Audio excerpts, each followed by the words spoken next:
Good morning India fast 15 में आपका स्वागत है।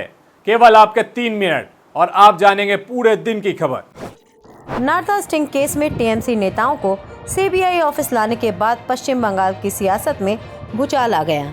मुख्यमंत्री ममता बनर्जी खुद सीबीआई दफ्तर पहुंची। टीएमसी की ओर से सीबीआई की इस कार्रवाई को बदले के तहत उठाया गया कदम करार दिया गया है। मुख्यमंत्री ने सीबीआई के अधिकारियों से कहा है कि मुझे भी गिरफ्तार किया जाए।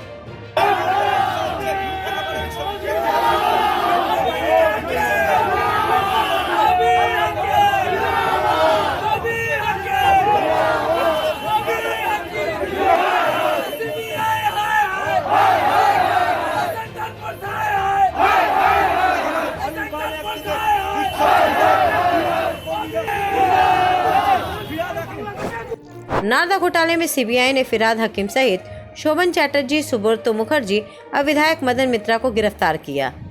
इसी के प्रतिवाद में बीटी रोड पर तृणमूल का प्रदर्शन हुआ।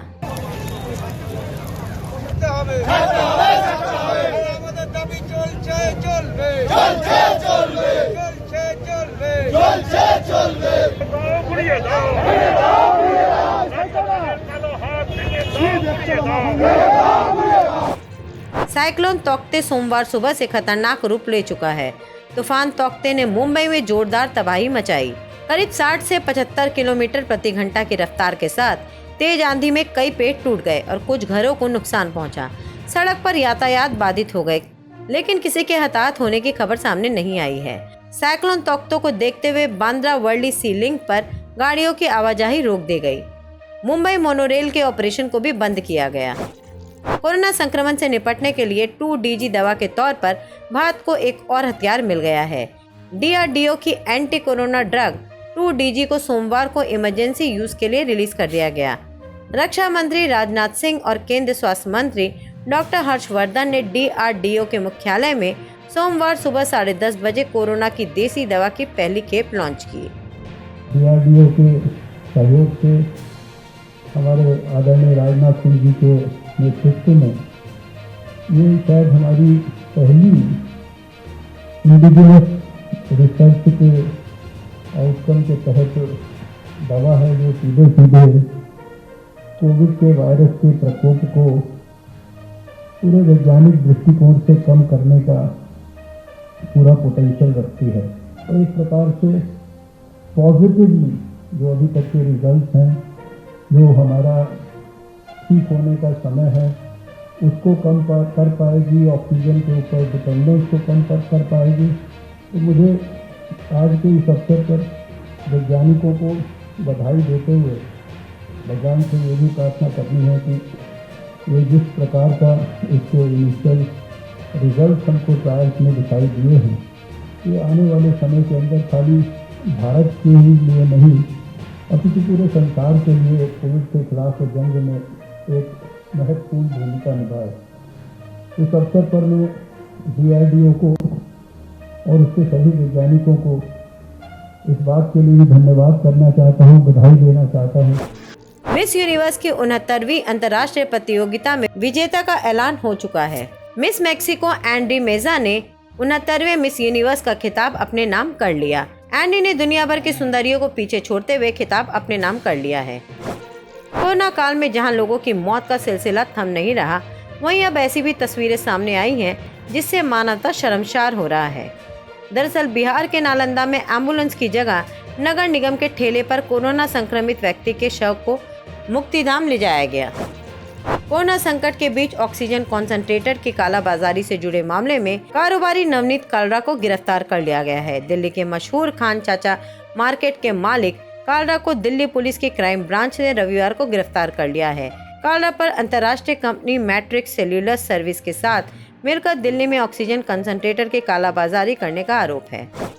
भारत बायोटेक ने रविवार को कहा है कि कोरोना वायरस के यूके स्ट्रेन और इंडिया में पाए गए खतरनाक वेरिएंट के खिलाफ कोवैक्सीन कारगर साबित हुई है।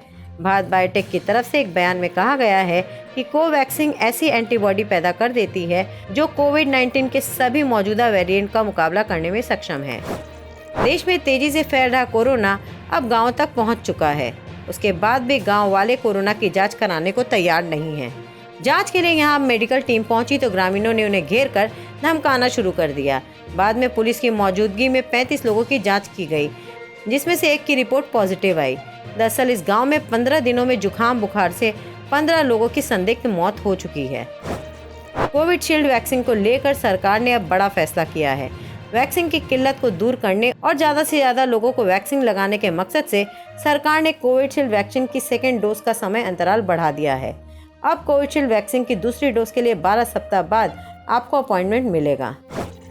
अरब सागर से उठे साइक्लोन टॉक्टे ने तबाही मचाना शुरू कर दिया है, जिसको लेकर कई राज्यों में अलर्ट जारी कर दी गई है। खबर है कि कर्नाटका में साइक्लोन के खिलाफ भारी वर्षा की वजह से 4 लोगों की मौत हो गई है, तो वहीं गोवा में 2 लोगों की मौत हो गई है। साइक्लोन के चलते गुजरात में 2 दिनों के लिए वैक्सीनेशन टाल दिया गया है। हरियाणा के सीएम मनोहर लाल खट्टर के खिलाफ प्रदर्शन करने वाले किसानों पर रविवार को पुलिस ने जमकर लाठीबाजी की। इस लाठीबाज में कई किसानों के घायल होने की खबर है। गोवा में ऑक्सीजन की कमी से मौत का सिलसिला थम नहीं रहा। गोवा मेडिकल कॉलेज में शनिवार को ऑक्सीजन की कमी से यहां भर्ती 8 और मरीजों की मौत हो गई है। पिछले 5 दिनों के भीतर इस मेडिकल कॉलेज में ऑक्सीजन की कमी के कारण अभी तक कुल 83 मरीजों की मौत हो चुकी है। मीडिया से मिली जानकारी के मुताबिक इनमें से सर्वाधिक मौतें देर रात 2 बजे से सुबह 6 बजे के बीच हुई है। कोरोना संकट के बीच हरियाणा गवर्नमेंट ने अब 24 मई तक लॉकडाउन बढ़ा दिया है। राज्य सरकार ने ये फैसला कोरोना संक्रमण के बढ़ते केसों को ध्यान में रखते हुए लिया है। हरियाणा के गृह मंत्री अनिल विज ने इसकी जानकारी दी। दुनिया के नंबर 1 टेनिस खिलाड़ी नोवाक डिजोकोविक को दुनिया के नंबर 3 खिलाड़ी राफेल नाडाल ने रविवार को रोम में खेले गए इटालियन ओपन के फाइनल में हराकर अपना 10वां खिताब जीतने में सफलता हासिल की है। स्पेन के इस दिग्गज खिलाड़ी के जोकोविक को 7-5, 1-6, 6-3 से हराकर पिछले साल फ्रेंच ओपन के बाद क्ले कोर्ट पर अपना पहला खिताब हासिल किया। आज के लिए बस इतना ही। कल फिर मिलेंगे फास्ट 15 में।